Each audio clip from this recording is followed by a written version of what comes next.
నామానికి స్తుతి కలుగును గాక. దేవాది దేవునికి కృతజ్ఞతలు. కూడి వచ్చిన మీ అందరికీ నా హృదయపూర్వక వందనాలు తెలియజేసుకుంటున్నాను.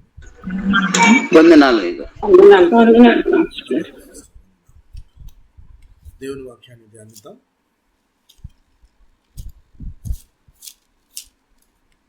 సామెతల గ్రంథము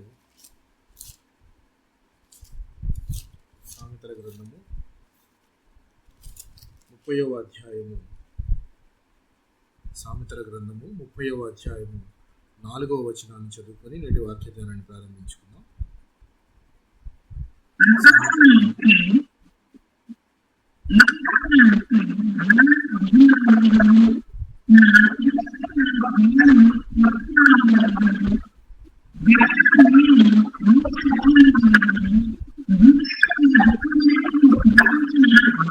వాయిస్ అర్థం కావట్లేదు సిస్టర్.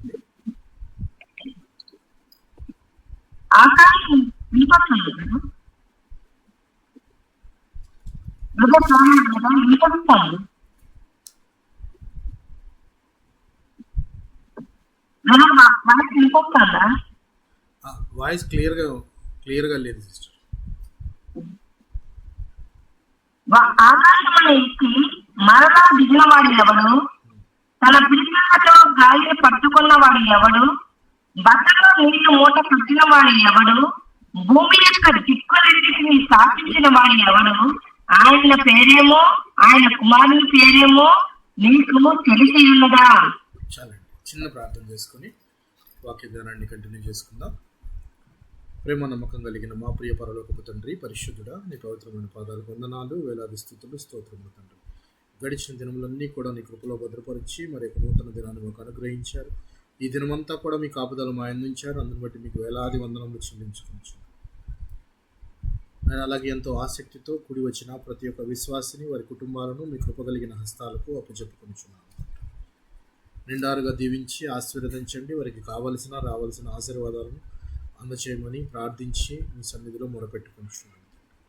రాలేకపోయిన వారిని జ్ఞాపకం చేసుకోండి. రావాలని ఆశపడుతున్న వారిని త్వరపడి రప్పించమని ప్రార్థిస్తున్నాను. అలాగనే ప్రభువా, ప్రార్థనలు ఆలకించి మా ప్రార్థనలను జవాబిచ్చారు. ఎన్నో మేలులను కలుగు చేశారు. అందుని బట్టి మీకు వేలాది వందనములు, కృతజ్ఞతలు తెలియజేసుకుంటున్నాను. మరి నాయన విజయ్ కుమారి సిస్టర్ను, యోగు బ్రదర్ను జ్ఞాపకం చేసుకోండి.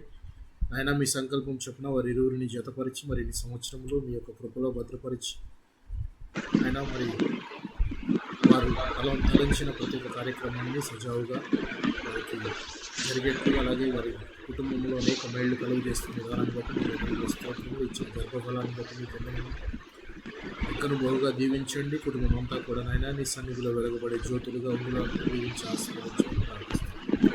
అలాగే నాయన ఇమానుయేల్ ప్రేయర్ హౌస్ గ్రూప్లో ఉన్న ప్రతి ఒక్క విశ్వాసాన్ని జ్ఞాపకం చేసుకుని కావలసిన ఆశీర్వాదాలతో మెండుగా ఆశీర్వదించండి. ఈ ప్రార్థనకు ఆదివంతమై మీరే నడిపించండి. ఈ ప్రార్థన అంతా కూడా అతి పరిశుద్ధమైన నామంలో అడిగి వేడుకొనిచున్నాను తండ్రి. ఆమేన్. మంచిది ప్రియులారా, దేవుని వర్తమానాన్ని ఆలకిద్దాం. సామెతల గ్రంథము 30వ అధ్యాయము.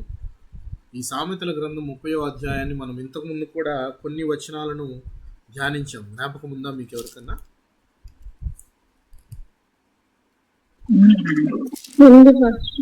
జ్ఞాపకం ఉందా? సో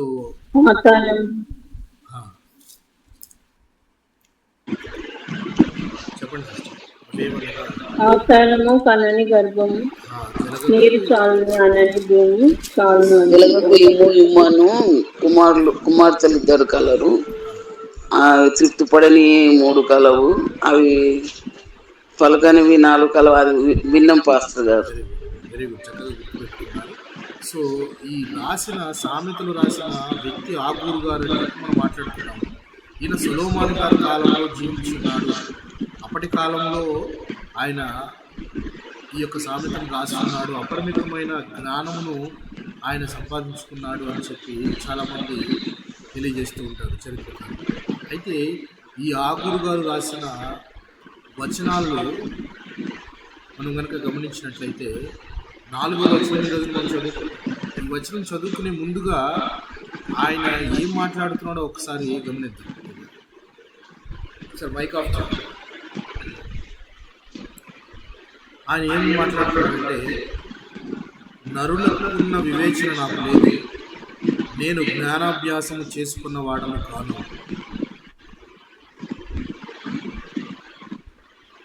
అని మైక్ ఆఫ్ చేయాలి.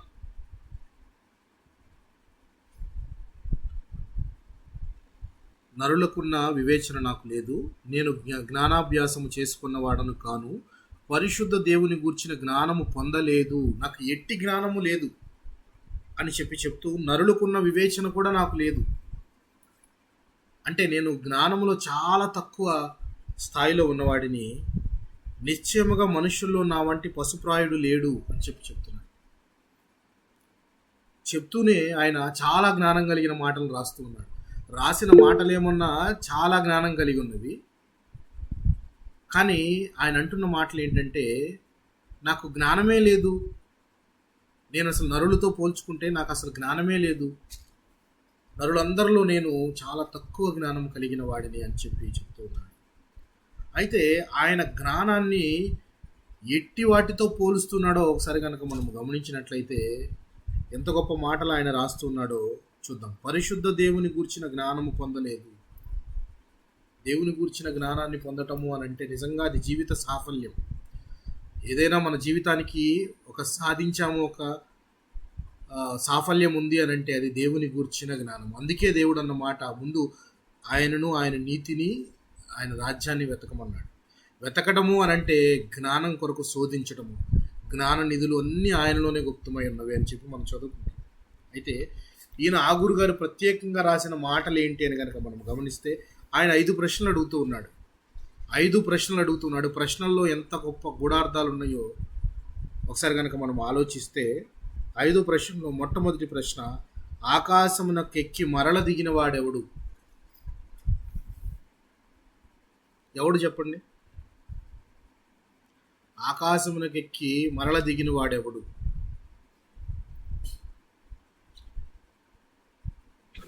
లూసిఫర్. ఏంటి సిస్టర్? లూసిఫర్. ఆకాశమునకెక్కి మరల దిగిన వాడెవడు అంటే, ఇక్కడ మనం ఆలోచించేది అర్థం ఏంటంటే, ఆకాశము అనంటే ఒక సర్టన్ హైట్కి వెళ్ళి అక్కడ దాకా ఈ రోజుల్లో ప్రతి వాళ్ళు ఏరోప్లేన్లు ఎక్కి దిగుతున్నారు ఆకాశం కంటే.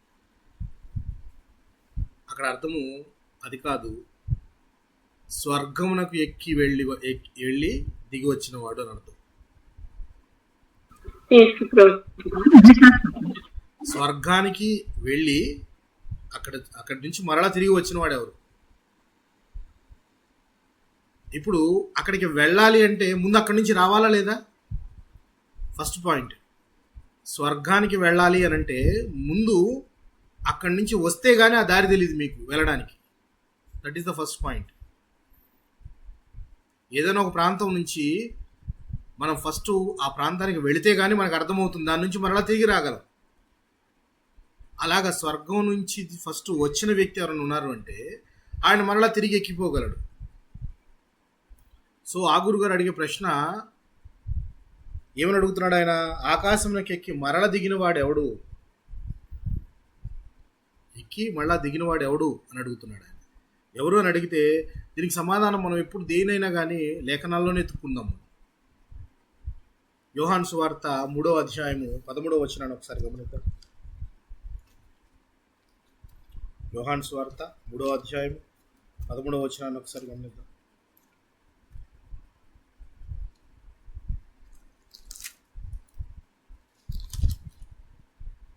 తీసిన వారంటే చదవండి ప్రియులారా. యోహాను సువార్త 3వ అధ్యాయం 13వ వచనాన్ని గమనిద్దాం. మరియు వినిపిస్తుంది బ్రదర్? వినిపిస్తుంది క్లియర్. మరియు పరలోకము నుండి దిగి వచ్చిన వాడే, అనగా పరలోకములో ముందు మనిషి కుమారుడే తప్ప పరలోకమునకు ఎక్కిపోయిన వాడు ఎవ్వడనూ లేడు. ఎంత క్లారిటీగా చెప్పాడో యోహాన్ గారు, చక్కగా చూడండి. మరియు పరలోకము నుండి దిగి వచ్చిన వాడే అంటే దిగటం ఆయనకి సాధ్యమైంది. అక్కడ ఆల్రెడీ దిగాడు అంటే ఆల్రెడీ అక్కడ ఉన్నవాడనే కదా. ఉన్నవాడనే లేకపోతే లేనివాడనా? అక్కడ ఉన్నవాడే కదా దిగినవాడు అని అంటే. పరలోకము నుండి దిగి వచ్చిన వాడు అంటే ఆయన ఆల్రెడీ అక్కడ ఉన్నవాడు. అక్కడ ఉన్నవాడు దిగి వచ్చాడు ఇక్కడికి, అనగా పరలోకంలో నుండి మనుష్య కుమారుడు తప్ప పరలోకమునకు ఎక్కిపోయిన వాడు ఎవడనూ లేడు. ఈయన అడిగిన ప్రశ్న, ఇది ఎవనికి సాధ్యము అని అడుగుతున్నాడు. ఆగూరు గారు అడిగే ప్రశ్నకు అర్థం, ఇది ఎవనికి సాధ్యము? ఆకాశమునకు, పరలోకమునకు లేక స్వర్గానికి ఎక్కిపోవటం, మరలా ఎక్కిపోయి దిగి రావటం అనేది ఎవరికి సాధ్యము అనే ప్రశ్న అడుగుతూ ఉన్నాడు. ఆయన అడిగే ప్రశ్నలో మనం కనుక అర్థం చేసుకుంటే, ఇది ఎవరికి సాధ్యమని మనం పోల్చి చూసుకోగలిగితే చాలా గొప్ప ఇన్ఫర్మేషన్ వస్తుంది మనకి. ఎవరికి సాధ్యమైందని అర్థమైంది ఇప్పుడు మనకి? మనిషి కుమారుడికి తప్ప, ఆయనకి తప్ప. అంటే దేవుడు అని పిలవచ్చు కదా మనం. దేవునికి తప్ప ఎవరికి సాధ్యము కాదు ఇది అనేది కరెక్టా కాదా? అంతే కదండి. ఇది దేవునికి తప్ప ఎవరికి సాధ్యం కాదు, ఫస్ట్ పాయింట్. సో ఆయన అడిగిన ఫస్ట్ ప్రశ్నకి ఎక్కిపోయిన వాడు ఎవరు అని అంటే అది దేవుడు. దేవునికి తప్ప ఎవరికి సాధ్యం కాదు అంటే ఆయన అడుగుతున్నాడు, అందరిని అడుగుతున్నాడు, అలా ఎక్కిపోయిన వారు ఎవరైనా ఉన్నారా అంటే అందరు చెప్పే మాట తెలిస్తే దేవుడు అని first point. Right. Second point చూద్దాం. రెండవ ప్రశ్న ఆయన ఏం అడుగుతున్నాడో గమనిద్దాం. తన పిడికిళ్లతో గాలిని పట్టుకున్న వాడెవడు? పిడికిలతో గాలి పట్టుకోవడం అనేది సాధ్యమైన విషయమేనా? సాధ్యం కాదు. పిడికిలతో గాలిని పట్టుకోవడము అనంటే అది గాలి మీద అధికారము కానీ, గాలిని శాసించే వ్యక్తి కానీ, లేక గాలి కూడా, లేక తన ఎవరి మాటలైతే గాలి వింటుందో అతని వల్ల కానీ అవుతుంది. అంతేనా? ఎవరి కనుసన్నుల్లో వాయువు కదులుతుందో, ఎవరు చెప్తే వాయు దిగ్బంధనం జరుగుతుందో, లేకపోతే ఎవరి ధననిధిలో నుంచి, ఎవరి నిధిలో నుంచి ఈ వాయువు వస్తుందో, గాలి వస్తుందో, ఆయన తప్ప ఎవరు దాన్ని శాసించలేరు. ఇక్కడ పిడికిలితో పట్టుకోవటం అంటే శాసించటం. ఎవరు చేయగలరు ఈ పని? ఈ పని ఎవరు చేయగలరు? ఇలాంటి వచనాలు మనకి కొన్ని మిగిలిన వాటిలో కూడా పాత నిబంధనలో కొన్ని చోట్ల మనం చూస్తూ ఉంటాం ఇలాంటి వచనాలు. This is nothing but exaggeration. అంటే అది వీలు కాని అసాధ్యమైన పనులు అని చెప్పచ్చు. అసాధ్యమైన పనులు కూడా సుసాధ్యం ఎవరికవుతుంది అని మనం ప్రశ్నించుకున్నప్పుడు మనకు ఆన్సర్ దొరుకుతుంది. సో అసాధ్యం ఇది, నరమానవుడు ఎవరు దీన్ని సాధించలేరు అని అంటే సాధించగలిగింది ఎవరు అన్న ప్రశ్నకు మనకు అర్థం వస్తుంది. సో ఆగూరు గారు దేన్ని కంపేర్ చేయాలని చూసుకున్నాడంటే, దేవుని జ్ఞానము ఎదుట నా జ్ఞానము ఏ పాటిది? నా జ్ఞానము అని అంటే మన మనుషులందరి జ్ఞానము దేవుని జ్ఞానంతో పోల్చుకుంటే, దేవుని యొక్క శక్తితో పోల్చుకుంటే, దేవుని యొక్క బలముతో పోల్చుకుంటే ఏ పాటిది అనే ప్రశ్న. ఇప్పుడు ఆయన అడిగిన రెండో ప్రశ్నకి ఒకసారి కనుక మనము ఆన్సర్ కనుక చూసుకుంటే, కీర్తనల గ్రంథంలో 104వ కీర్తనలో ఒక మాటను చూద్దాం. 104వ కీర్తన 3-6 వచనాలను చూద్దాం. 104వ కీర్తన 3-6 వచనాలను గమనిద్దాం. జలములలో ఆయన తన గదుల దూలములను వేసి ఉన్నాడు, మేఘములను తనకు వాహనముగా చేసుకొని గాలి రెక్కల మీద గమనము చేయుచున్నాడు. వాయుదూతలను తనకు దూతలుగాను, అగ్ని జ్వాలలను తనకు పరిచారకులుగాను ఆయన చేసుకుని ఉన్నాడు. భూమి ఎన్నటికి కదలకుండానట్లు ఆయన దానిని పునాదుల మీద స్థిరపరచెను. ఎంత చక్కని మాటలు మాట్లాడుతున్నాడు చూడండి. మేఘములను తనకు వాహనముగా చేసుకొని గాలి రెక్కల మీద గమనము చేయుచున్నాడు. గాలికంటే అసలు రెక్కలుంటాయా? అర్థం, గాలికి రెక్కలుంటాయా? ఉండవు సార్. ఎస్. మిగిలిన వారు, గాలికి రెక్కలుంటాయా? ఉండవండి. మరి రచయిత ఏం చెప్పాలనుకుంటున్నాడు? మనకు ఆగూరు గారు ఏం చెప్పాలనుకుంటున్నాడు? ఇక్కడ రాసిన కీర్తనాకారుడైనా కానీ ఏం చెప్పాలనుకుంటున్నాడు మనకి? మేఘములను తన వాహనముగా చేసుకుని గాలి రెక్కల మీద గమనం చేయుచున్నాడు. గాలి రెక్కల మీద గమనం చేయుచున్నాడు అంటే రెక్కల మీద కూర్చొని దాన్ని నడిపిస్తున్నాడు అని అర్థం. ఒక వాహనాన్ని నడిపించే వ్యక్తి, లేక ఒక ఏనుగును నడిపించే వ్యక్తి దాన్ని మచ్చిక చేసుకున్న వ్యక్తి అయి ఉంటాడా, లేకపోతే కొత్తగా ఎవరో తెలియని వ్యక్తి డైరెక్ట్గా వెళ్ళిపోయి ఏనుగుని స్వారీ చేయగలడా? గుర్రాన్ని కానీ ఏనుగుని కానీ? ఎవరికి వీలు పడుతుంది దాన్ని స్వారీ చేయటం? ఏదైనా ఒక జంతువుని కానీ ఎవరికి వీలు పడుతుంది? యజమానుడికి, తన సొంత యజమానుడికే. యజమానుడికి కాదు సిస్టర్. యజమానుడికి 10 గుర్రాలు ఉండొచ్చు, కానీ యజమానుడికి స్వారీ రాకపోవచ్చు. తన దగ్గర గుర్రాలు ఉండొచ్చు, లేకపోతే ఏనుగులు ఉండొచ్చు. ఏనుగు మీద ఏనుగుని స్వారీ చేసేది మావటివాడు. అంటే దాన్ని మచ్చిక చేసుకున్నవాడు, దాని మీద అధికారం కలిగిన వాడు. అది తన కనుసన్నల్లో ఎటు వెళ్ళు అంటే అటు వెళుతుంది. ఎందుకంటే అది కంప్లీట్గా ఆయనకి లోబడిపోయింది. సో అంటే గాలి, మనము పీల్చే గాలి ఎవరి అధికారం కింద ఉన్నది? ఎవరి ఆధీనంలో ఉన్నది? దేవుని ఆధీనంలో ఉన్నది. అలాంటి గాలి రెక్కల మీద ఆయన గమనం చేయుచున్నాడు అని అంటే ఈ గాలి అనేది కంప్లీట్గా దేవుని యొక్క అధీనంలో ఉన్నది. అధీనంలో ఉంది. నువ్వు వెళ్ళు అంటే ఇలా వెళుతుంది, ఎటు కావాలంటే అటు వెళుతుంది అని అర్థం. అక్కడ గాలి రెక్కల మీద గమనం చేయుచున్నాడు. అట్ ద సేమ్ టైం అగ్ని జ్వాలలను తనకు పరిచారకులుగా ఆయన చేసుకుని ఉన్నాడు. భూమి ఎన్నటికీ కదలకుండానట్లు ఆయన దానిని పునాదుల మీద స్థిరపరిచెను. భూమిని తన పునాదులు వేసి స్థిరపరిచిన వ్యక్తి ఎవరు అంటే దేవుడు అని చెప్పకనే చెప్తూ ఉన్నాడు. భూమి అనేది మనం కనుక చూసుకుంటే ఎంత గొప్ప వింత అని ప్రతి వారికి అర్థమవుతుంది. దానికి ఎల్లలు కానీ హద్దులు కానీ ఇవన్నీ మనం చూడలేము. చూడని వాటి భూమికి పునాదులు వేసిన దేవుడు ఎంత గొప్ప దేవుడు అని కనుక మనం ఆలోచించగలిగితే, భూమికి పునాదులు వేయగలిగిన వ్యక్తి నిన్ను స్థిరపరచలేడా? నీ ఇంటికి పునాదులు వేయలేడా? లేక నువ్వనుకునే సంఘానికి పునాదులు వేయలేడా? వేయగలడా? వేయలేడా? చాలా గొప్ప దేవుడు. భూమి లాంటి దానికే పునాదులు వేయగలిగిన వాడు. చూడండి, ఇవే మాటలు కొన్ని యెషయా గారు కూడా రాసినట్టు మనం చూద్దాం. యెషయా గ్రంథం 40వ అధ్యాయం 12వ వచనాన్ని గమనిద్దాం. యెషయా గ్రంథము 40వ అధ్యాయము 12వ వచనాన్ని గమనిద్దాం. తన పుడి జనములు కలిసిన వాడెవడు? చదవండి, ఒకరు చదవండి. జేనతో ఆకాశముల కొల చూచిన వాడెవడు? భూమిలోని మన్ను కొలపాత్రలో ఉంచిన వాడెవడు? త్రాసుతో పర్వతములను తూచిన వాడెవడు?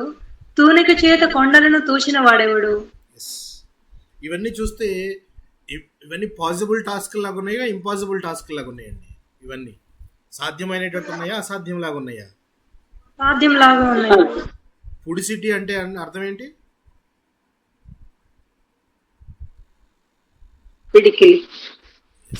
చేతుల్లో పట్టుకుంటాం కదా, అలా పొడి సిటీలో జలములను కొలిచిన వాడెవడు అంటే ఇలా తీసుకొని పట్టుకుంటే నీళ్లు నిలుస్తాయా? ఇందులో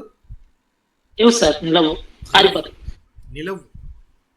అలాగే సముద్రం దగ్గర వాటర్ వస్తూ ఉంటుంది. అక్కడ మీరు కొంత మట్టిని ఇలా తీసారనుకోండి, ఇలా కొంత తీసారనుకోండి, తీసినప్పుడు అక్కడ గుంట పడుతుందా?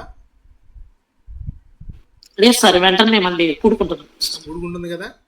కానీ అక్కడ గుంటను చేస్తే నువ్వు నమ్ముతావా అని చెప్పి మొట్టమొదటి ఒక బ్రాహ్మణ్ణి ప్రశ్నించాడు మన తోమా ఆల్ ది వే ఇక్కడి నుంచి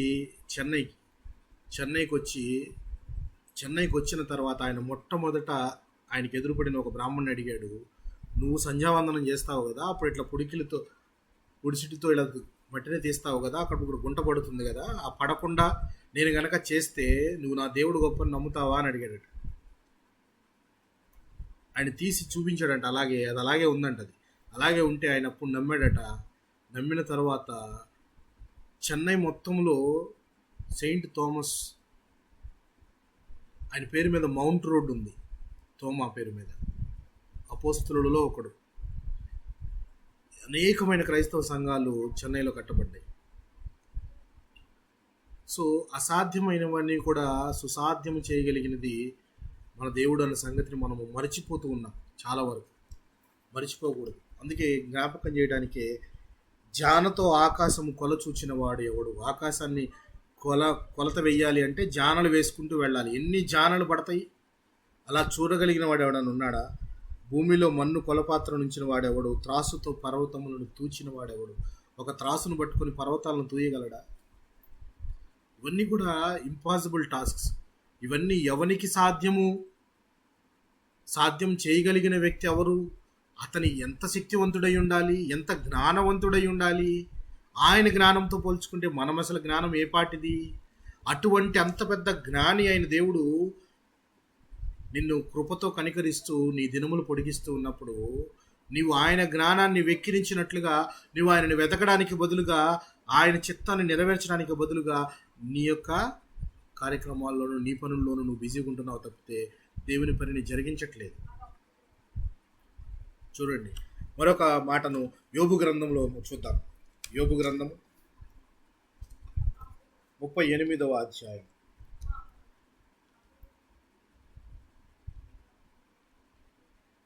యోబు గ్రంథము 38వ అధ్యాయము 4 నుంచి 11 వచనాలను చూద్దాం. నేను భూమికి పునాదులు వేసినప్పుడు నీవెక్కడ ఉంటివి? నీకు వివేకం కలిగి ఉన్న ఎడల చెప్పుము. నీకు తెలిసిన ఎడల దానికి పరిమాణమును నియమించిన వాడు ఎవడో చెప్పుము. దాని మీద పరిమాణపు కొల వేసిన వాడు ఎవడో చెప్పుము.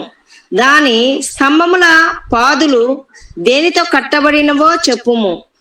ఉదయ నక్షత్రములు ఏకంగా కూడి పాడినప్పుడు దేవదూతలందరూ ఆనందించి జయధ్వనులు చేసినప్పుడు దాని మూలరాతిని వేసిన వాడు ఎవడు?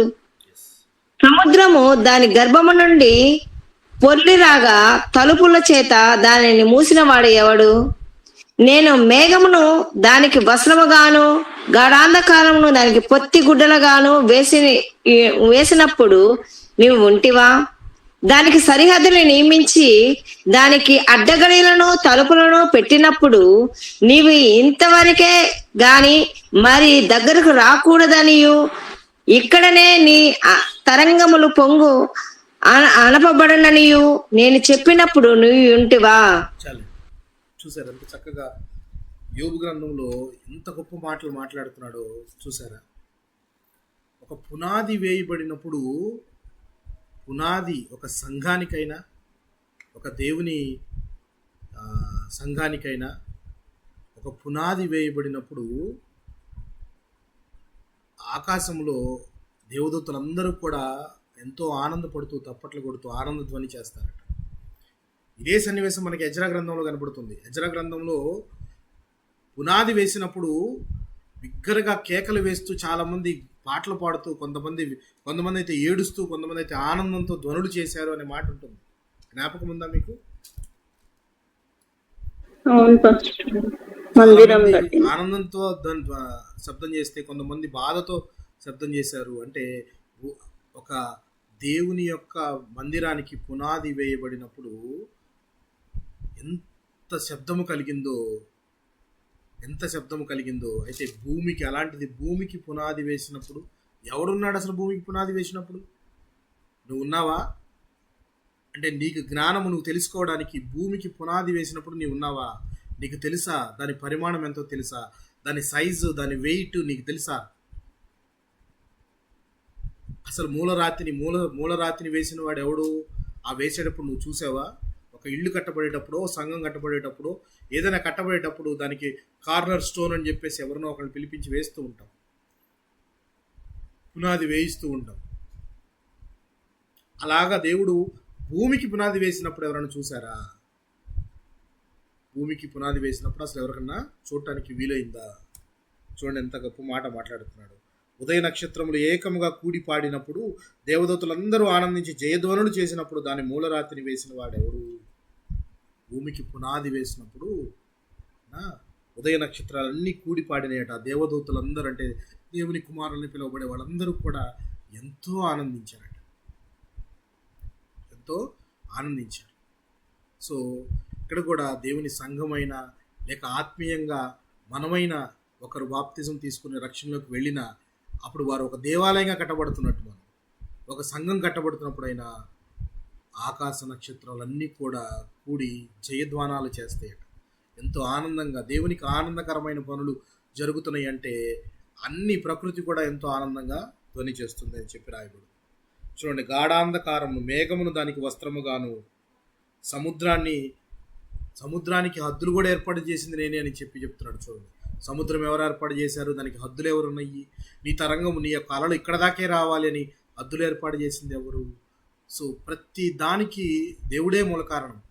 చూస్తే మనకి తెలియని ఎన్నో ప్రశ్నలు, రాని ఎన్నో సమాధానాలు, వీటన్నిటికీ ఒకటే సమాధానము.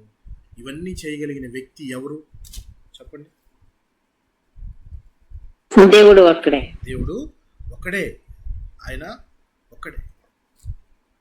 ఇదే 38వ అధ్యాయము యోబు గ్రంథము 9వ వచనం కనుక మనం గమనించినట్లయితే, నేను మేఘమును దానికి వస్త్రముగాను గాఢాంధకారము దానికి పొత్తిగుడ్డగాను వేసినప్పుడు నీ ఉంటివా. సముద్రమును గురించి చెప్తున్నాడు. చూడండి, అంటే ఇక్కడ ఆగూరు గారు అడిగిన 3వ ప్రశ్న కూడా మనకి ఆల్మోస్ట్ సమాధానము వచ్చినట్లే. చూద్దాం, చూడండి ఒకసారి. అని అడిగిన 3వ ప్రశ్న ఏంటి?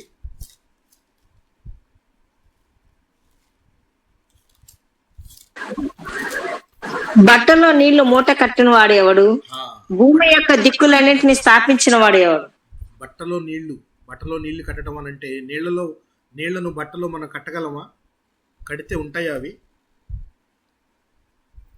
ఉంటాయా అంటే నీటికి హద్దులు ఏర్పరచుట, నీటికి సరిహద్దులు పెట్టుట, నీటిని ఒక దగ్గర ఉంచుట, కావలసిన వైపుకు త్రిప్పుట, ఇవన్నీ కూడా దేవుడు చేయగలిగిన పనులే తప్పితే ఇక ఎవ్వరికీ సాధ్యం కాదు అని చెప్పడానికి ఆయన ఒక ఎగ్జాగరేటెడ్ ఈ వాక్యాలన్నీ కూడా మనకు కనబడుతూ ఉన్నాయి. అయితే ఆయన చెప్పిన మాట 3వది చూద్దాం. చూడండి, బట్టలో నీళ్లు మూట కట్టిన వాడెవడు. నీళ్ల మీద కూడా కంప్లీట్గా మనం చదువుకున్నాం. ఇప్పుడు చదువుకున్న వచనాలన్నీ అవే ప్రియుల. సముద్రానికే హద్దులు, ఎల్లలు, వాటి తరంగాలు ఎప్పుడు రావాలి, వీటన్నిటినీ కూడా ఏర్పరిచింది దేవుడే అని చెప్పి క్లియర్గా ఆయన చెప్తూ ఉన్నాడు. సో అయితే 4వ ప్రశ్నగా ఆయన ఏమడుగుతున్నాడో చూడండి, భూమి యొక్క దిక్కులన్నిటినీ స్థాపించిన వాడెవడు. భూమికి అన్ని యొక్క దిక్కులు ఈ రోజున మనం చూస్తున్నాం. తూర్పు దిక్కు, పడమర, ఇలా దిక్కులు చూస్తూ ఉన్నాము. ఈ దిక్కులన్నిటినీ స్థాపించిన వాడెవడు అసలు?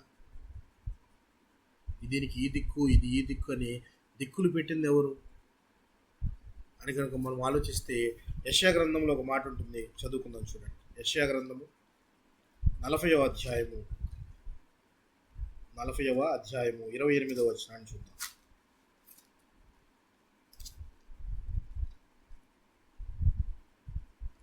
యెషయా గ్రంథము 40వ అధ్యాయము 28వ. నీకు తెలియలేదా, నీవు వినలేదా, భూ దిగంతములను సృజించిన యెహోవా నిత్యుడగు దేవుడు, ఆయన సొమ్మసిల్లుడు, అలయుడు, ఆయన జ్ఞానము శోధించుట అసాధ్యము.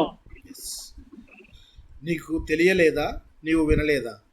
నీకు తెలియలేదా, వినలేదా అంటే ఇన్ని దినాలు నువ్వు భూమి మీద ఉంటున్నావు. భూ దిగంతములను సృజించిన యెహోవా నిత్యుడగు దేవుడు. భూ దిగంతములను సృజించాడు అని అంటే, భూమిని సృజించాడు అని అంటే అర్థము భూమికి హద్దులు, ఎలలు ఏర్పాటు చేసినట్టేనా కాదా?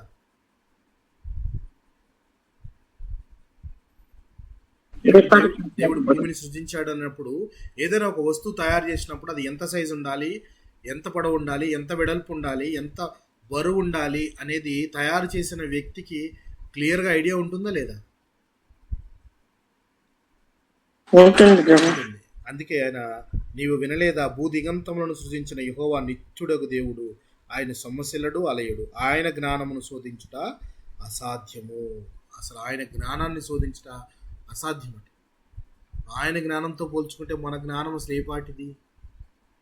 ఏ పాటి వారం మనము? సో కీర్తనల గ్రంథంలో 2వ అధ్యాయము 8వ వచనాన్ని ఒకసారి చదువుకుందాం. చూడండి,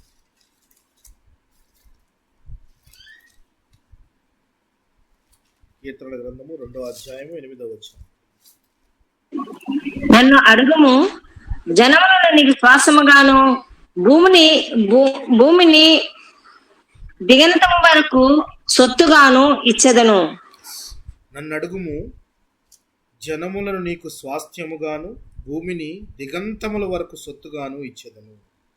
నువ్వు అడిగితే ఎంతైనా ఇవ్వగలిగిన దేవుడు, ఆకాశ మహాకాశములు పట్టజాలని ఆయన నీవు అడిగే ప్రశ్నను అడిగే కోరిక ఏదైనా కానీ అది దిగంతముల వరకు ఎలాంటి అసాధ్యమైనదా కానీ అయినా కానీ ఈ సాయంకాల సమయంలో దేవుడు అంటున్నాడు నేను నీకు ఇస్తాను అని అంటున్నాడు.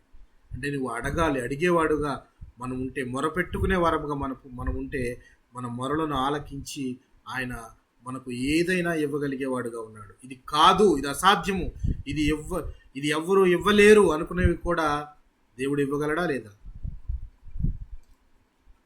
ఇస్తారు బ్రదర్. ఇస్తాడు. ఇది అసాధ్యము, ఇది జరగని పని అని మనం అనుకున్నా కానీ అది చేయగలిగిన వాడు దేవుడే అని చెప్పి చెప్తున్నాడు. ఆయన అందుకే అడుగుతున్నాడు, కీర్తనాకారుడు అంటున్నాడు ఎంత చక్కని మాట, నన్ను అడుగుము జనములను నీకు స్వాస్థ్యముగాను భూమిని దిగంతముల వరకు సొత్తుగాను ఇచ్చేది. ఎంత కావాలో అంత ఇస్తాను నేను, కానీ నువ్వు అడుగు.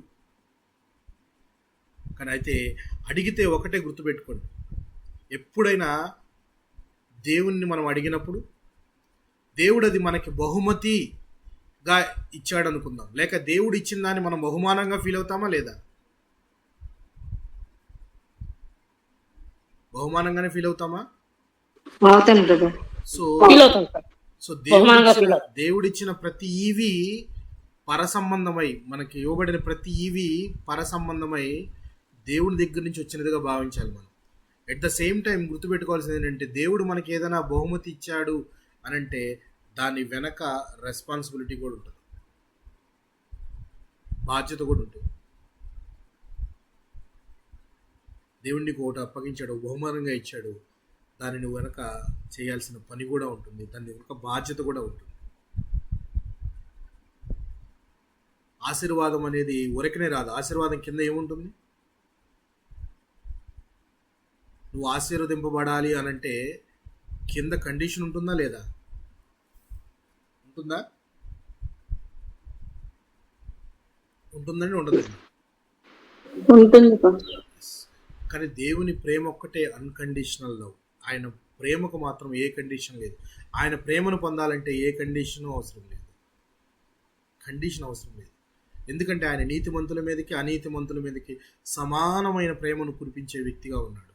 వీడు అనీతిమంతుడు అని చెప్పేసి వాడికి వర్షాన్ని ఆపట్లేదు, వాడికి సూర్యుని ఆపట్లేదు, అన్నీ అందరికీ సమానంగా కలుగజేస్తూనే ఉన్నాడు. కానీ మనము దేవుని తెలుసుకునే వారంగా ఉండాలి. సో తెలుసుకుని ఆయనను నమ్మేవారంగా ఉండాలి. అయితే ఇదే కీర్తనల గ్రంథము 22వ కీర్తన 27వ వచనాన్ని ఒకసారి గమనిద్దాం. 22వ కీర్తన 27వ వచనాన్ని గమనిద్దాం.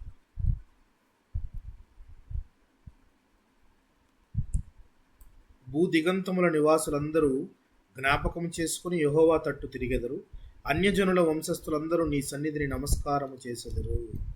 భూదిగంతముల నివాసులందరూ కూడా జ్ఞాపకం చేసుకుని యెహోవా తట్టు తిరిగెదరట. అంటే భూదిగంతాలకి సరిహద్దులు ఏర్పరిచిన వాడు గొప్పవాడు, దేవుడు శక్తిమంతుడు, బలవంతుడు, జ్ఞానము కలిగిన వాడు అని చెప్పి తెలిసినప్పుడు నీవే కాదు అన్యజనులందరూ కూడా నమస్కారము చేస్తారట. ఆయన నమస్కారం చేసే వ్యక్తిగా ఉంది. అయితే 72వ కీర్తనలో ఇంకొక మాటను చూసుకుని ముందుకెళదాం మనం. 72వ కీర్తన 8వ వచనం.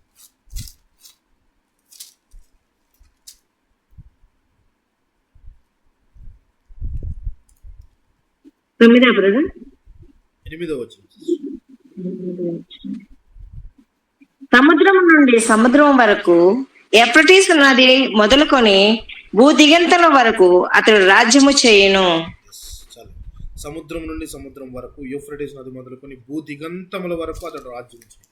భూదిగంతములన్నీ రాజ్యం చేయాలంటే ఒక రాజు వల్ల కాదు, ఒక వ్యక్తి వల్ల కాదు, ఏదో ఒక సామ్రాజ్యం వల్ల కాదు. అది దేవుడే అయి ఉండాలి. లోకానంతటినీ పరిపాలించగలిగి దేవుని రాజ్యమై ఉండాలి. దేవుడే దానికి అధికారి అయి ఉండాలి. అట్టి అధికారం దేవునికే తప్ప ఎవరికి సాధ్యము కాదు అని చెప్తూ ఉన్నాడు. అయితే భూమికి హద్దులు ఎల్లలు ఏర్పాటు చేసిన వ్యక్తిగా దేవుడు కనబడుతూ ఉన్నాడు పిల్లలు. అయితే ఈ 4 ప్రశ్నలు ఈయన అడుగుతూ చివరి ప్రశ్న అడిగే ప్రశ్న చాలా మంచి ప్రశ్న అడుగుతూ ఉన్నాడు. ఎవరు? ఆగూరు గారు. ఏమని అడుగుతున్నాడు? ఇవన్నీ చేయగలిగిన వ్యక్తి ఎవరు? ఆయన పేరేంటి? ఆయన కుమారుడి పేరేంటి అని అడుగుతున్నాడు. ఇప్పుడు దాకా మనం ఒక మాట చెప్పుకున్నాము. ఏమని? ఇవన్నీ ఎవరికి సాధ్యమని చెప్పుకున్నాం? దేవునికి సాధ్యం. దేవునికి సాధ్యం అంటే ఈ సాధ్యపరచగలిగిన వ్యక్తి పేరు దేవుడు అనుకున్నాం. మరి ఆయన కుమారుడి పేరు ఏమవ్వాలి? దేవుని కుమారుడు ఏమవుతాడు? దేవుడు అవుతాడా, దెయ్యం అవుతాడా? దేవుడే అవుతాడు. దేవుని కుమారుడు దేవుడు అవుతాడా, దెయ్యం అవుతాడా? దేవుడే అవుతాడా? దేవుడు అవుతాడు సార్. దేవుని కుమారుడు. ఆగురు గారు ఈ రచనలు రాసే టయానికి దేవుని కుమారుడు మెస్సయ్య అని ఆలోచించి, లేక క్రీస్తు అని ఆలోచించి రాశాడా, లేక దేవుని కుమారుడుగా దేవుడు తన కుమారుని లోకాన్ని రక్షించడానికి పంపించబోతున్నాడు అని చెప్పి తెలిసి రాశాడా? అసలు దేవుని కుమారుడు అంటే ఎవరు? యేసుక్రీస్తు ప్రభులవారు. దేవుని కుమారుడు అంటే ఎవరు? ఫరో వద్దకు పంపించినప్పుడు ఇశ్రాయేలు నా ప్రథమ కుమారుడు అని చెప్పి దేవుడు అన్న మాటను జ్ఞాపకం చేసుకుంటే, ఇశ్రాయేలు వంశస్థులందరూ, ఇశ్రాయేలు ప్రాంతంలో ఉన్న ఇశ్రాయేలు జనాంగం అంతా కూడా దేవుని కుమారుడే కదా, దేవుని కుమారులే కదా.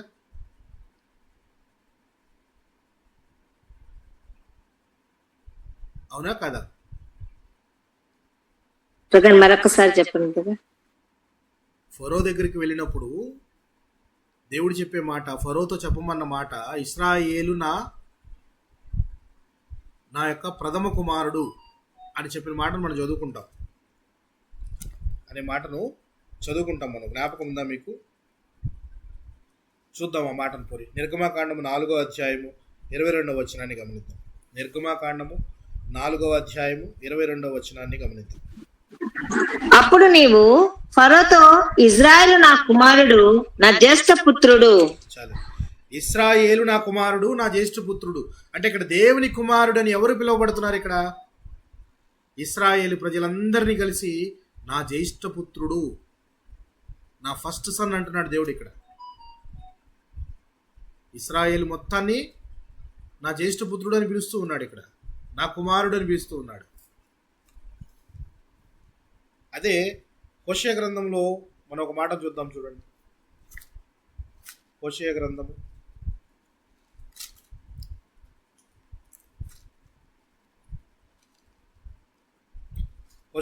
11వ అధ్యాయము 1వ వచనాన్ని గమనిద్దాం.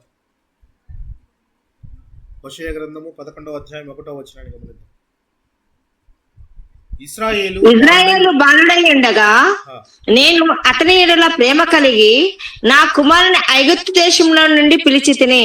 ఇది ఎవరిని గురించి రాయబడింది? ఇది ఎవరిని పిలిచాడు దేవుడు? ఇశ్రాయేలు బాలుడై ఉండగా నేను అతని ఎడల ప్రేమ కలిగి నా కుమారుని ఐగుప్తు దేశంలో నుండి పిలిచి తిని, ఐగుప్తు దేశంలో నుండి పిలిచి తిని అని ఎవరిని గురించి మాట్లాడుతున్నాడు హోషేయ గారు? ఇశ్రాయేలీయుల గురించి. ఐగుప్తు నుంచి యేసుక్రీస్తుని పిలవలేదా దేవుడు? పిలిచాడు. ఐగుప్తు నుంచి పిలవలేదా? మత్తయి సువార్తలో మనం 2వ అధ్యాయం చూద్దాం, చూడండి. మత్తయి సువార్త 2వ అధ్యాయం 13 నుంచి 15 వచనాలు చూద్దాం. వారు వెళ్ళిన తర్వాత ఇదిగో ప్రభువు దూత స్వప్నమందు యోసేపును ప్రత్యక్షమై, హేరోదు ఆ శిశువును సంహరింపవాలనని ఆయనను వెతకబోచున్నాడు గనక నీవు లేచి ఆ శిశువును ఆయన తల్లిని వెంటబెట్టుకుని ఐగుప్తుకు పారిపోయి నేను నీతో తెలియజెప్పు వరకు అక్కడనే ఉండమని అతనితో చెప్పెను. అప్పుడు అతడు లేచి అప్పుడు అతడు లేచి రాత్రి వేళ శిశువును అతని తల్లిని తోడుకొని ఐగుప్తునకు వెళ్ళి ఐగుప్తులో నుండి నా కుమారుని పిలిచి తిని అని ప్రవక్త ద్వారా ప్రభు సెలవిచ్చిన మాట నెరవేర్చబడినట్లు హేరోదు మరణం వరకు అక్కడే ఉండెను. ఇక్కడ ఎవరిని పిలుస్తున్నాడు? ఇక్కడ యేసుక్రీస్తు వారినేనా పిలుస్తుంది? యేసుక్రీస్తు ప్రభుల వారిని. హోషేయ గ్రంథంలోనూ కూడా, హోషేయ గ్రంథంలో ఇక్కడ ఇశ్రాయేలీయులు అంటూ ఉన్నాడు. అవునా? సో ఇశ్రాయేలు నా జ్యేష్ఠ పుత్రుడు అని దేవుడు పిలుస్తూ ఉన్నాడు. అలాగే ఇక్కడ ఐగుప్తు నుండి నా కుమారుని పిలిచి తిని అని చెప్పి మనం ఇక్కడ హోషేయ గ్రంథంలో చదువుకుంటూ ఉన్నాము. ఇక్కడ అయితే ఇది మత్తయి సువార్తలో అది నెరవేరిందని మత్తయ్య గారు క్లియర్గా రాస్తూ ఉన్నారు. ఏమని రాస్తూ ఉన్నాడు? ప్రవక్త ఏమని రాశాడు అంటే నా కుమారుని ఐగుప్తు నుండి పిలిచి తిని అంటే ఇక్కడ దేవుని యొక్క బాహుబలం చేత ఐగుప్తులో శ్రమలు అనుభవిస్తున్న వారందరినీ కూడా తీసుకొచ్చింది దేవుడు. ఐగుప్తు నుండి వారిని పిలిచాడు. అయితే నువ్వు ఐగుప్తుకు వెళ్ళి హేరోదు చనిపోయేదాకా అక్కడే ఉండు అని చెప్పేసి యోసేపుకు చెప్తే యోసేపు తల్లిని పిల్లవాడిని తీసుకొని వెళ్ళి ఎక్కడికి వెళ్ళిపోయాడు? ఐగుప్తుకు వెళ్ళాడు. సో ఇక్కడ ఇది రాయబడిన ప్రవచనము విముఖ ప్రవచనము, అంటే ఇశ్రాయేలీల గురించి అలాగే ప్రభు అయిన క్రీస్తుని గురించి కూడా ప్రవచనం అని చెప్పి ఇంతకుముందు కూడా మనం చెప్పుకున్నాం. అయితే ఇక్కడ కుమారుడు అంటే దేవుని కుమారుడు అంటే దేవుడై ఉండాలి అని మనం ఇందాక అనుకున్నాం. దేవుడు అని పేరు పెడితే దేవుని కుమారుడు దేవుడై ఉండాలి అనుకున్నాం. మరి దేవుని కుమారుడు అన్నందుకే కదా మరి క్రీస్తును సిలువకు అప్పగించింది, అవునా కాదా? ఆయన చేసిన తప్పిదం ఏంటి? మొట్టమొదట అసలు ఈయన చేస్తున్నది తప్పు అని చెప్పి ప్రధాన యాజకులంతా కూడా వేసిన అభియోగం ఏంటి చెప్పండి?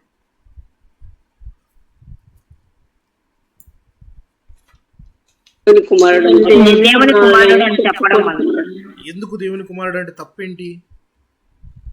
వాళ్ళకి ఏ విధంగా అర్థమైంది? ఎందుకు వాళ్ళు తప్పు అనుకున్నారు?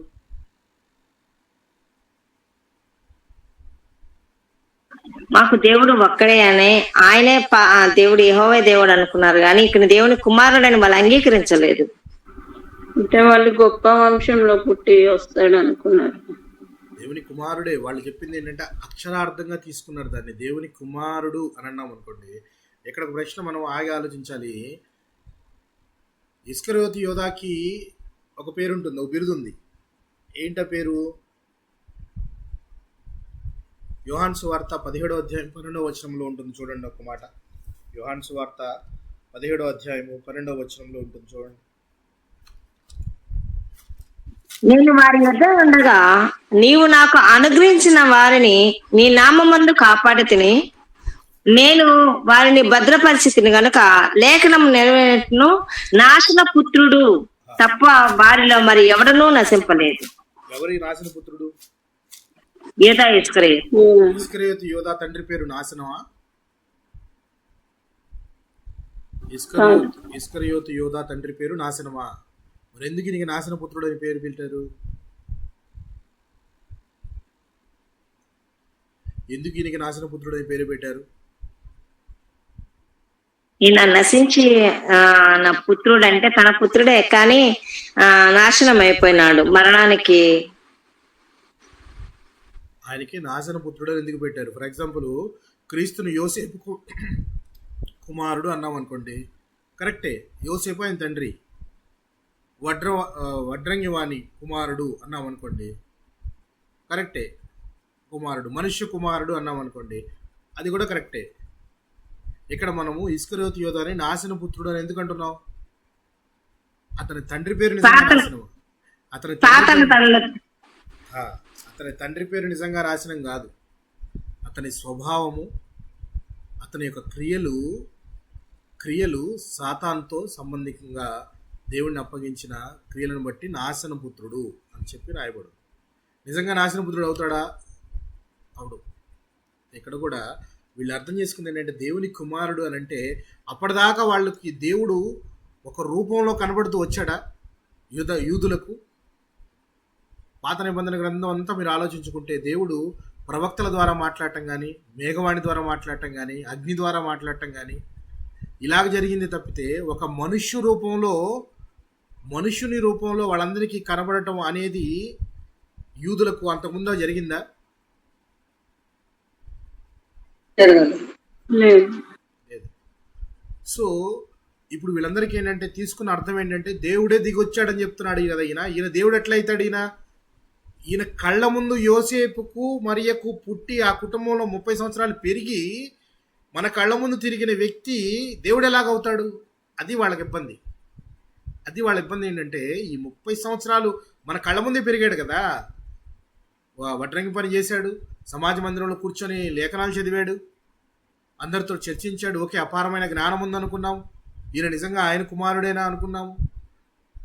మన కళ్ళ ముందు పెరిగాడు, దేవుడనేవాడు అసలు మనకు కనపడ్డ కదా, ఆయన ఆత్మస్వరూపి కదా.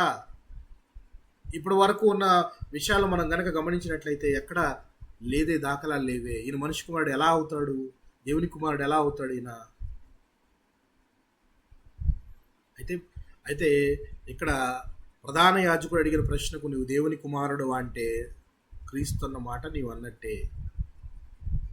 ఆ మాటను ఒకసారి మనం చదువుకుందాం. మత్తయి సువార్త 26వ అధ్యాయము 63వ వచనాన్ని చదువుకుందాం. ప్రధాన యాజకుల వద్దకు వెళ్ళినప్పుడు ప్రభు అయిన క్రీస్తుని అడుగుతున్న ప్రశ్నకు చెప్తున్న సమాధానం. మత్తయి సువార్త 26వ అధ్యాయం 63వ వచనాన్ని గమనించండి.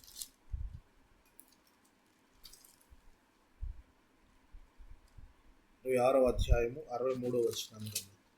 అందుకు ప్రధాన యాజకుడు ఆయనను చూసి, నీవు దేవుని కుమారుడవైన క్రీస్తువైతే ఆ మాట మాతో చెప్పమని జీవం గల దేవుని తోడని నీకు ఆనపెట్టుచున్నాను అనెను. అందుకు యేసు నీవు అన్నట్టే ఆయన ఏమడుగుతున్నాడు? ప్రధాన యాజకుడు లేచి, నీ ఉత్తరం ఏమి చెప్పవా? వీరు నీ మీద పలుకుచున్న సాక్ష్యం ఏమని అడగగా, అందుకు ప్రధాన యాజకుడు ఆయనను చూచి, నీవు దేవుని కుమారుడవైన క్రీస్తువైతే ఆ మాట మాతో చెప్పుమని జీవమగల దేవుని తోడని నీకు ఆనబెట్టుచున్నానని. అందుకు యేసు, నీవు అన్నట్లే నేను దేవుని కుమారుణ్ణే. అంటే దేవుని కుమారుడు అంటే ఇక్కడ కనపడుతున్నప్పుడు ఆయన దేవుని గుణగణాలను, దేవుని ప్రేమను, దేవుని యొక్క ఔదార్యమును ఆయన ఉనికి పుచ్చుకొని వచ్చి మనుష్య రూపంలో వచ్చిన దేవుడు. మనుష్య రూపంలో ఉన్నాడు, మానవ రూపంలో ఉన్నాడు. యోహాను గారు రాసిన మొదటి పత్రిక యోహాను సువార్తలో మొదటి అధ్యాయంలో ఉన్న ఆదియందు వాక్యమే ఆ దేవుడు శరీరధారి అయి వచ్చాడు. అంటే ఇక్కడ శరీరధారిగా వచ్చినప్పుడు మన మధ్య తిరుగుతున్నాడు, మనతో పాటు ఉన్నాడు అనగానే వారు దాన్ని గమనించలేకపోయారు, దాన్ని గుర్తించలేక దాన్ని జీర్ణం చేసుకోలేకపోతున్నారు. ఈయన ఎలాగవుతాడు? ముందు ఒక ప్రాబ్లం ఏంటంటే, మనలో ఉన్నవాడు ఎవడైనా ఒక గొప్ప స్థాయికి వెళ్తున్నా అంటే ముందు మన ఈగో డైజెస్ట్ అవ్వదు, మన ఈగో దాన్ని యాక్సెప్ట్ చేయదు. అవునా కాదా? మన కుటుంబాల మధ్యలో ఉన్న వ్యక్తి ఎవరైనా ఒక గొప్ప స్థానానికి వెళ్తున్నాడంటే ముందు మన మానవ నైజం, మన ఈగో యాక్సెప్ట్ చేయదు. అవునంటారా కాదంటారా? ఎందుకంటే a prophet is not honoured in his own country. అంటే ప్రవక్త తన సొంత దేశంలో గౌరవించబడట. ప్రవక్త ఆ ఇంట పుట్టిన అన్నదమ్ములే క్రీస్తుని గౌరవించలేకపోయారు. అన్నదమ్ములే క్రీస్తు మాటకు సరైన విలువ ఇవ్వలేకపోయారు. వారే ఈయన్ని సరిగా గమనించలేకపోయారు. నువ్వేదన్నా ఆశ్చర్యకార్యాలు చేస్తే వెళ్ళి యెరూషలేములో చెయ్యి అని చెప్పి అన్నదమ్ములు చెప్పారు. అంటే సొంత వారే ముందు గమనించలేరు, ఒప్పుకోలేరు. ముందు ఆ నైజం, మనలో పుట్టినవాడు, మనతో పుట్టినవాడు దేవుడు ఎలాగవుతాడు అనే ఒక ఈగో వాళ్ళని యాక్సెప్ట్ చేయనీయలేదు. ఈయన దేవుని కుమారుడు ఎలా అవుతాడు అని చెప్పి, ఇప్పుడు దేవుని కుమారుడు దేవుడు అని అంటే యెహోవా అనుకుందాం. ఇప్పుడు దేవుని కుమారుడు క్రీస్తు అయితే అని అడిగాడు ఆయన ప్రశ్న. క్రీస్తు అయితే అంటే దేవుని కుమారుడు అంటూ, క్రీస్తు అంటే అభిషేకించబడిన వాడు, క్రీస్తు అంటే అభిషిక్తుడు అని అర్థం. సో వాళ్ళంతా ఎదురు చూసేది అభిషిక్తుడు గురించి.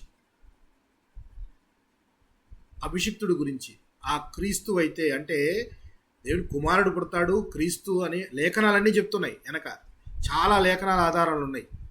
మనం చాలా లేఖనాలు చూసాం పాత నిబంధన గ్రంథంలో. ఏలయనగా మనకు శిశువు పుట్టెను, ఆయన భుజం మీద రాజ్యభారం ఉండును, ఇలా అనేక చూసాం. కన్యక గర్భవతి కుమారుని కనును, అతనికి ఇమ్మానుయేలు పేరు పెట్టును. ఈ లేఖనాలన్నీ చూసాం మనం. వీటన్నిటిని రాబోయే క్రీస్తును తెలియజేస్తున్నాయి మనకి. కానీ వీరి కాలం వచ్చేటప్పటికి అభిషిక్తుడు ఈయనేనా అని వాళ్ళకు ముందు డైజెస్ట్ కాలేదు, అదే జీర్ణం కాలేదు. ఈయన మనలో పుట్టి పెరిగాడు కదా, అంటే మనలాగే జన్మించాడు. జన్మరహస్యం అనేది ఇప్పుడు ఫర్ ఎగ్జాంపుల్ ఆగూరు గారు రాసే టయానికి పరిశుద్ధాత్మ ద్వారా గర్భం ధరించిన మరియ కడుపులో పుడతాడు క్రీస్తు, ఆయన దేవుని కుమారుడు అని పిలువబడతాడు అని చెప్పి ఆగూరు గారికి తెలిసే అవకాశం ఉందా లేదా?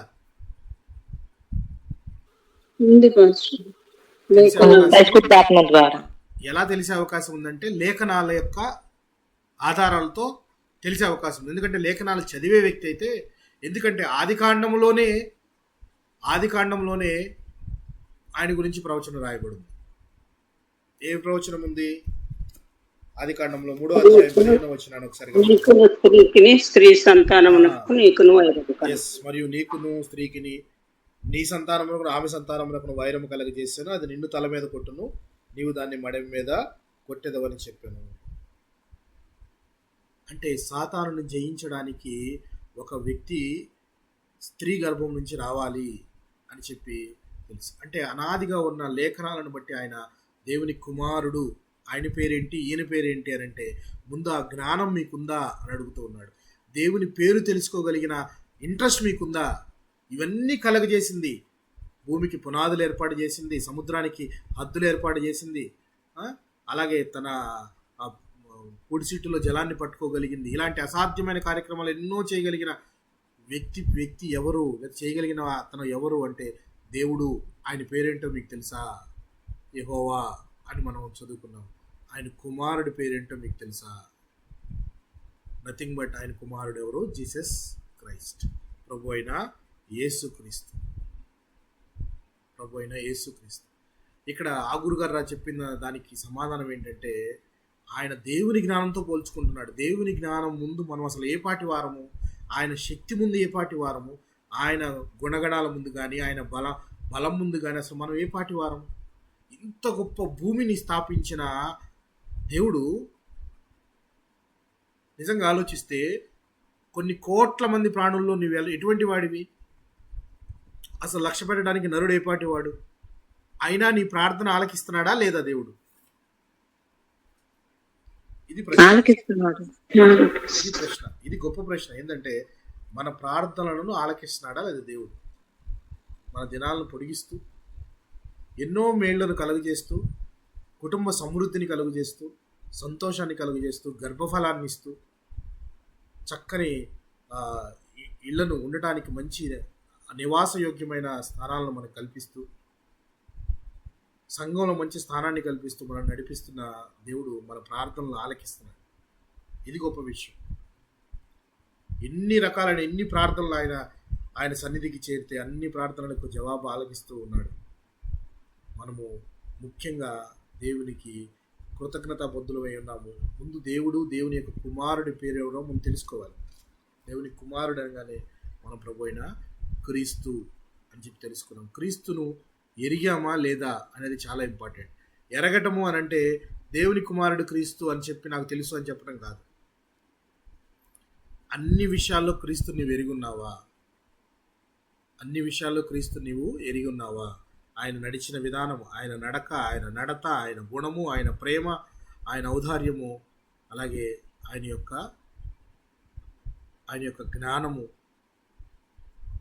ఇవన్నీ కూడా నువ్వు ఎరుగున్నావా? క్రీస్తుని గురించి పూర్తిగా వెతకండి. అంటే ఏం వెతకాలి మీరు? రాజ్యం ఎక్కడ ఉంటుంది వెతకడానికి? చెప్పండి, ఏం వెతకాలి? ఏం వెతికే వారంగా ఉండాలి మనం? చెప్పండి.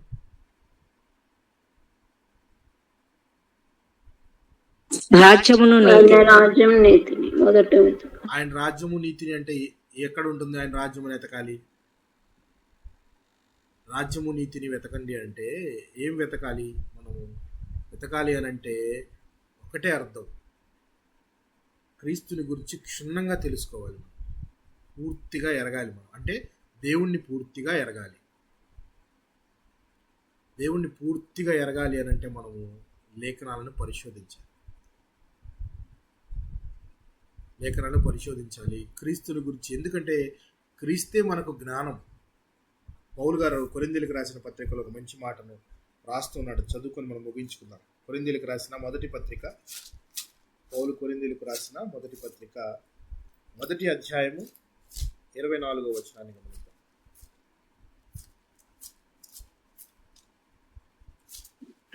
ఆయన యూదులకు ఆటంకంగాను అన్యజనులకు వెరితనముగాను ఉన్నాడు గాని యూదులకేమి గ్రీకు దేశస్థులకేమి పిలువబడిన వారికే క్రీస్తు దేవుని శక్తియును దేవుని జ్ఞానమునై ఉన్నాడు.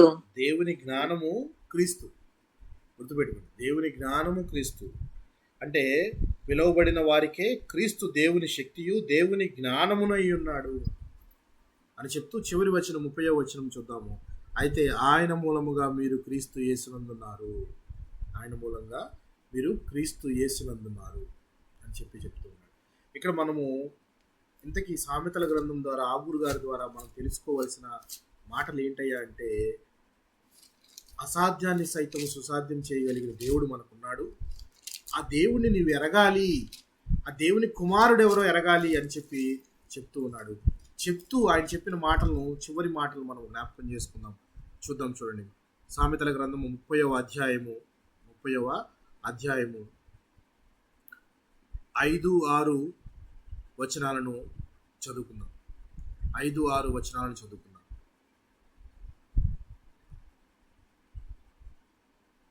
ఇంత గొప్ప దేవుని పేరు, అలాగే దేవుని కుమారుడి పేరు నీవు ఎరిగినప్పుడు చూడండి ఆయన చెప్తున్న మాటలు ఏంటంటే 5వ వచనము, దేవుని మాటలన్నీ పుటము పెట్టబడినవే, ఆయనను ఆశ్రయించు వారికి ఆయన కేడము. ఆయన మాటలతో ఏమీ చేర్చకము. ఆయన నిన్ను గద్దించినేమో, అప్పుడు నీవు అబద్ధికుడవుదువు. దేవుని మాటలన్నీ పుటము పెట్టబడినవి అంటే, పుటము పెట్టడం అంటే ఇక్కడ అర్థము ఆయన మాటల్లో ఏ మాత్రము దోషం ఉండదు, ఏ మాత్రము తప్పు ఉండదు. మాట మేకు కొట్టినంత గట్టిగా స్థిరముగా ఉంటుంది ఆయన మాటలన్నీ. ఆయన చెప్పాడంటే చేస్తాడు, నిశ్చయముగా ఆయన ప్రామిస్ చేశాడంటే అది చేస్తాడు. సో ఆయన మాటలన్నీ కూడా పుటము పెట్టబడినవే అంటే ఆయన మాట ఇచ్చి తప్పే వాడు కాదు, చెప్పిన మాటను వెనక్కి తీసుకునేవాడు కాదు, నమ్మదగిన దేవుడు అని చెప్పడానికి ఆయన ఎంత మాట చెప్తున్నాడు చూడండి. దేవుని మాటలన్నీ పుటము పెట్టబడినవే, ఆయనను ఆశ్రయించు వారికి ఆయన కేడము. చూడండి ఏ మాటల తర్వాత ఏ మాటలు రాస్తున్నాడు చూడండి. ఇంత గొప్ప జ్ఞానము కలిగిన మాటలు రాస్తూ ఇన్ని అసాధ్యాలను చేయగలిగిన దేవుడే నీకు కేడెము. అంటే అంత గొప్ప దేవుడే నీకు ఒక షెల్టర్, అంత గొప్ప దేవుడే నీకు ఒక కొండ, కోట, దుర్గము. ఆయన నమ్ముకొని నీ జీవితం నడవాలి, ఆయనను బట్టే నువ్వు అతిశయించాలి అని చెప్తూ ఉన్నాడు చూడండి.